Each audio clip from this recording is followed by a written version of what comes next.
Well, again, I'm not as deep an expert on that as I am on vaccines.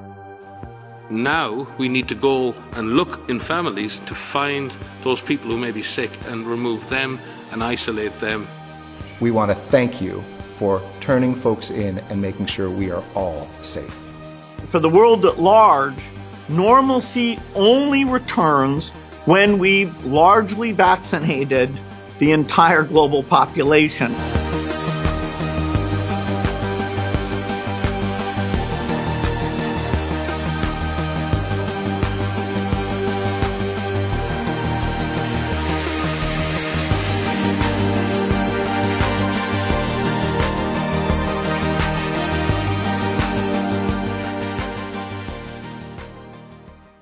Welcome everyone, I'm Spiro, thanks for tuning in, and let's just cut right to the chase. Last week, a top WHO, World Health Organization official stated that it's time for authorities to come to your home to see who's infected and take them away. That ability not only to isolate cases, but to rapidly detect illness in the contacts and remove those contacts should they become sick was a central part of that. And as he said, they're using apps now to do that. They're testing apps, but they didn't do it with apps in Singapore. They did that with community workers, with public health workers, visiting the houses, checking on people, checking their health status every day and saying, how are you? Have you got a fever? Have you got a cough? And if a contact has developed a cough or a fever, they were taken immediately for testing. So yes, we need the information technology tools. They help. They are not the solution. Right now, we don't have an alternative to what we would have considered in the old days boot leather epidemiology. Public health practitioners, doctors, nurses, community workers working with communities to detect cases at community level. And the most likely person to become a case is someone who's been a significant contact of another case. And at the moment, in most parts of the world, due to lockdown, most of the transmission that's actually happening in many countries now is happening in the household, at family level. In some senses, transmission has been taken off the streets and pushed back into family units. Now we need to go and look in families to find those people who may be sick and remove them and isolate them in a safe and dignified manner. That was Dr. Michael J. Ryan, the current executive director for the World Health Organization's Health Emergency Program. You may recognize him from Event 201. The scenario you will be presented with this morning could easily become a shared reality one day. I fully expect that we will be confronted by a fast-moving, highly lethal pandemic of a respiratory pathogen. For those who are not up to speed, Event 201 was a simulation of a global coronavirus outbreak conducted by the Bill and Melinda Gates Foundation, the World Economic Forum, and the Johns Hopkins Center, just 6 weeks before the actual coronavirus outbreak was first reported. Good morning, and thank you all for being part of this Pandemic Emergency Board. We're at the start of what's looking like it will be a severe pandemic, and there are problems emerging that can only be solved by global business and governments working together. The global community has been working to respond to this pandemic since its recognition, but as health and economic impacts have become more severe, the World Economic Forum has convened this board because of your combined expertise, your backgrounds, and your global voice. We will need all of you to help us respond to urgent policy crises that are emerging. The purpose of this board is to advise leaders in national governments, global business, and international organizations on the response to the pandemic, particularly focused on international problems that require collaboration between business and government. Your recommendations will be critical and will be promulgated and communicated broadly at the end of this meeting. Now, the participants of the exercise included the United Nations, the World Bank, the American and Chinese CDC, the former deputy director of the CIA, that's right, and vaccine manufacturers, the media, and several others. I covered that in a previous report. I'll leave a link below. Now, in my latest report, I showed how Bill Gates basically owns the World Health Organization and is extremely influential in the American health agencies, such as the National Institute for Health and the Center for Disease Control, the CDC, through his multi-million-dollar business partnerships and donations, or foundation partnerships. however you want to look at it. Now, I also showed how Gates and others have also been openly calling for global governance, mass vaccinations of people before the world can basically go back to what they call, or what we used to call, quote, normal, and come out of this lockdown, essentially holding the world hostage. And now Gates has essentially pocketed Dr. Tony Fauci and Dr. Deborah Birx, two top members of Trump's White House coronavirus task force. It is also interesting to note that this World Health Organization official has a long history of working with or for Bill Gates and has already carried out mass vaccine programs. Now, right here on the WHO website, we can clearly see that Michael J. Ryan worked with Bill Gates, the World Health Organization, UNICEF, which of course both fall under the United Nations, the US CDC, and the US Institute of Medicine, and many others, to carry out 44 mass vaccine campaigns on 25 million children, reportedly in 8 different countries, utilizing 140 million polio vaccines. Now, this is profound. This man, in partnership with the United Nations and Bill Gates, has already conducted mass vaccine programs. He has experience, and now he's in charge over at the World Health Organization of their emergencies program. Anyways, so that's a major role. Now, speaking of polio vaccines, if we look back at history, we can see right here, according to an official NIH, National Institute of Health.gov website, they openly admit that for a period of 6 years between 1955 and 1961, contaminated polio vaccines were given to 98 million people, which has been documented right here, again, on this official NIH.gov website. And it clearly states that it caused cancer for many people due to the presence of contaminated monkey cell cultures used in the preparation of the polio vaccine.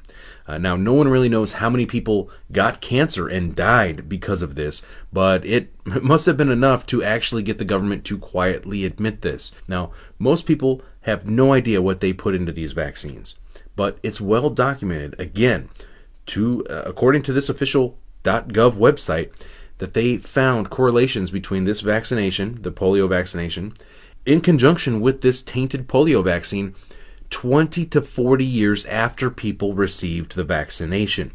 And now we have this new coronavirus vaccine that they are not only openly admitting but boasting the fact that this is the most rushed into production vaccine in history. And we're all supposed to just like line up and roll up our sleeves. And I don't fucking think so. It's not happening with me at all.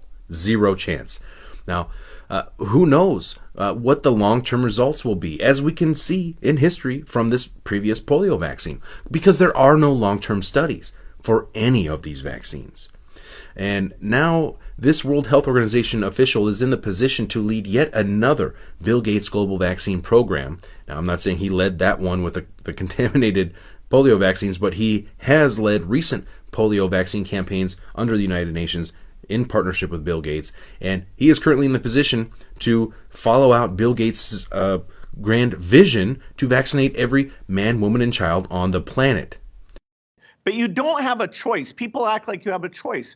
People don't feel like going to the stadium when they might get infected. You know, it's not the government who's saying, okay, just ignore this disease. And, you know, people are deeply affected by seeing these deaths, by knowing they could be part of the transmission chain, and old people, their parents, their grandparents could be affected by this. And so you don't get to say ignore what's going on here.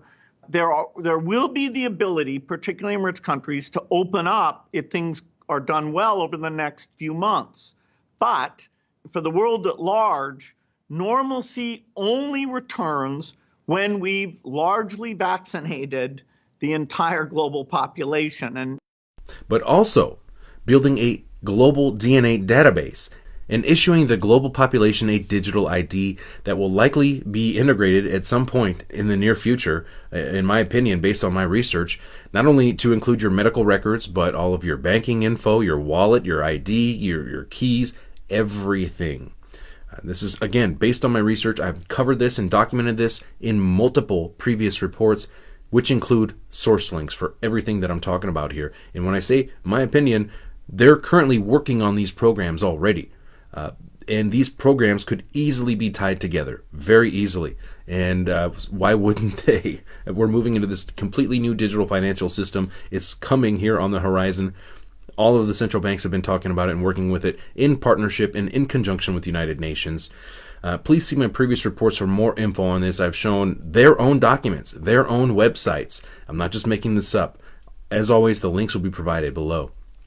And on top of all that, now we have Dr. Deborah Birx, who sits on the board of a group that receives billions of dollars from Bill Gates, which I covered in a previous video, admitting that no matter what your pre-existing health conditions are, if you test positive for the coronavirus and you die, they will attribute your death to the coronavirus statistics. Can you talk about your concerns about deaths being misreported by coronavirus because of either lack of testing or standards for how they're characterized? So I think in this country, we've taken a very liberal approach to mortality. And I think the reporting here has been pretty straightforward over the last 5 to 6 weeks. Prior to that, when there wasn't testing in January and February, that's a very different situation and unknown. There are other countries that if you had a pre-existing condition, and let's say the virus caused you to go to the ICU and then have a heart or kidney problem, some countries are recording that as a heart issue or a kidney issue and not a COVID-19 death. Right now, we're still recording it, and the great thing about having forms that come in and a form that has the ability to mark it as COVID-19 infection, the intent is right now that if someone dies with COVID-19, we are counting that as a COVID-19 death.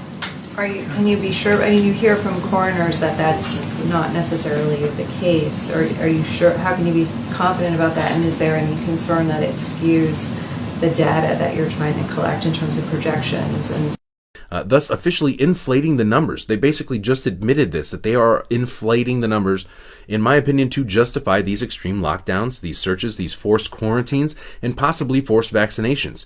And now they want you, and now they're openly admitting, at least the World Health Organization is, they are openly admitting that they want to come to your home, see who's infected, who they deem to be infected, to not even take into consideration the major issues with the tests themselves, and take those people away. Now, this comes from the same United Nations and World Health Organization, which has praised China's hardcore authoritarian lockdown, where they were literally welding people's doors shut and dragging them away, kicking and screaming from their homes, some of which reportedly are still missing at this point. And if that's not enough, the United Nations just accepted China to the UN Human Rights Council. This may be a good time to remind everyone of the fact that China has detained about 1 million Uyghur Muslims, being forcefully detained in the equivalent of concentration camps for reasons unrelated to this declared global pandemic. This was taking place long before this outbreak occurred. And if you think at the end of the day that there is no chance that this type of behavior is not only possible here in the United States, again, history will teach us otherwise. During World War II, the United States government rounded up over 100,000 people of Japanese descent and threw them into the equivalent of concentration camps against the law and against their wills. Motivated by vocal outcries from politicians and military officials, FDR signed Executive Order 9066, empowering the U.S. Army to designate areas from which any or all persons may be excluded. He later formed the War Relocation Authority to establish 10 permanent camps housing nearly 120,000 Japanese Americans, mostly from the western United States. 2/3 of those interned were native-born American citizens. With only 6 days to dispose of their possessions, residents were forced to sell their belongings and even their homes for small sums of money.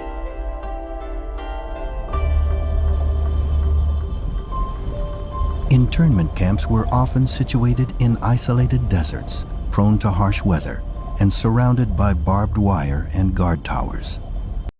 Plus, we have covered right here on this channel the Rockefeller Lockstep document, which championed the Chinese authoritarian style lockdown in response to a major global pandemic, which is basically the blueprint we have here. Again, another report I will include in the links below.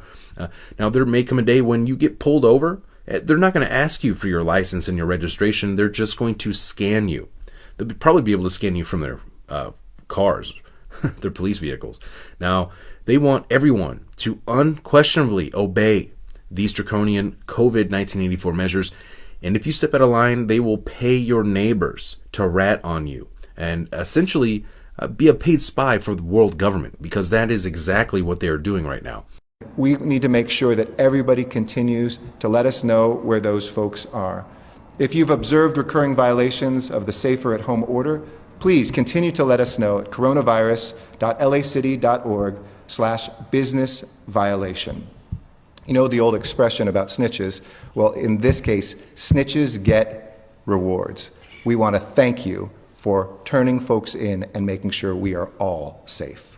Now, U.S. Attorney General William Barr has just voiced his concerns regarding the Bill Gates proposal of a digital vaccine certificate, stating that he is, quote, very concerned about the slippery slope in terms of continuing encroachments on personal liberty, end quote. Really? Now, when was the last time the U.S. government, or any government for that matter, actually concerned with citizens' right to privacy? After all, they have been the ones tracking everything you do, everywhere you go, and everything you say since at least 9/11 or shortly thereafter. Now, Attorney General Barr falls miserably short, in my opinion, firstly for not clarifying that these brand new RNA vaccines, which have, keep in mind, never before been used in humans, which are, again, keep in mind, being rushed into production right now as the safety regulations are being rolled back, will not be mandatory. It would have been good to, hey, reassure the public, don't worry, if you want to have the vaccine, it's there, you can take it. If not, this will not be forced on you. I know we should all just be able to assume that. We will not and should not have any medical treatment forced upon us, but under these current circumstances, considering that Bill Gates sounds like he wants and is planning to vaccinate the entire population of the planet, that would have been a good thing to just kind of include in there. Now, secondly, Barr leaves the door open with his broad and general statement saying, quote, however, appropriate, reasonable steps are fine, end quote. Now, who decides these appropriate and reasonable steps? Is it the taxpayer? Is it the voter? Is it the Gates-controlled World Health Organization? Or is it the Gates-controlled, or at least heavily influenced, White House Coronavirus Task Force? Now, never forget, it was this task force who told Trump that he had to shut down the country. And he did. And you can see that he is visibly pissed off about this in his a lot of his daily press conferences. People keep waiting for someone else to save them, waiting for a leader to tell them what to do, believing that a knight in shining armor is going to come to the rescue at the last minute. Trust the plan, they say. Now, the only person who's going to save you is yourself. It's up to you, the individual. Nobody's coming to save you. Not Trump, not the government, not QAnon. Trust the plan? What plan? The only plan I see rolling out right now is global governance and the end of our way of life as we know it. Now, at the end of the day, it's up to you, each and every one of us, who can see what is unfolding right now before our eyes. Now, you have to ask yourself, are you going to roll over and submit? Are you going to let them come to your homes and take your husbands, your mothers, your children? If it comes to that, they're openly talking about this right now. This is what they're saying. I just showed you the clips of the lead doctor at the World Health Organization who is openly saying this. He's the head of their emergencies program. He is the head of their global vaccine program at this point. A man on record working with Bill Gates conducting these operations, saying they need to come to your homes and it's for the greater good and they're going to take people away. Well, I tell you what, I will never submit personally. If they think that they can come to my home and lay a finger on me or my family against our will, they have another thing coming. I will literally do everything in my power to protect myself, my family first. Everything in my power. Be sure to follow me on BitChute. It's a video platform which does not censor, because the reality is that this YouTube channel could be gone. It could disappear any day. And if we start to see these internet blackouts, please be ready for anything. Now, I'm not just saying this as someone will accuse me of trying to fear monger. But we seriously need to consider this, that this could be potentially, hypothetically, used to round up dissenters. Now, we've seen this type of stuff happen in the past. Now, they have openly suggested intentional internet blackouts to stop what they deemed as spreading of misinformation during Event 201, the pandemic coronavirus simulation that happened just before this outbreak took place. Countries are reacting in different ways as to how best to manage the overwhelming amounts of dis and misinformation circulating over the internet. In some cases, limited internet shutdowns are being implemented to quell panic. And we've already seen the media floating the idea that the internet is at its breaking point right now due to this crisis and everyone being home and being online. Now, if you think what I'm saying is far-fetched, ask yourself this. If someone would have told you a month ago that the entire United States would be on lockdown and that half of the world's entire population would be on lockdown, would you have considered that to be far-fetched? Now, they've already been going door to door in the United States looking for people who have fled their designated quarantine lockdown zones. I mean, this has been in the news, people. Please be ready. Please have a plan. It's up to you. Please take your own lives and futures and, please take responsibility. That's all I'm saying. Take it into your own hands. Don't believe or trust or anything, because you never know what's going to happen. They want you to be dependent on this system. They want you to be terrified. They want you to, they want to do anything that they can to justify the actions that they are taking right now, to instill that fear, to instill that obedience. Take measures in your own hands. I'm not saying go start a revolution. I'm saying take responsibility for your life. Take responsibility for your family, protecting your family, feeding your family. Now, I'm not trying to preach to you, but just please, these are extreme times right now. And I appreciate everyone out there spreading the information, sharing the information, and contributing your thoughts and suggestions below. We need to have open dialogue about what is taking place, about what we are seeing happen across the country, across the entire planet. Because at the end of the day, we're all in this together. And in my opinion, this is a concerted effort, an organized operation unfolding right now before our eyes. I'm Spiro. Thanks for watching. Stay tuned for more. I have some big reports in the works right now, plus some quick but very important updates lined up. So be sure to stay tuned, subscribe, share the information, and I'll see you soon. Well, again, I'm not as deep an expert on that as I am on vaccines. Now we need to go and look in families to find those people who may be sick and remove them and isolate them. We want to thank you for turning folks in and making sure we are all safe. For the world at large, normalcy only returns when we've largely vaccinated the entire global population.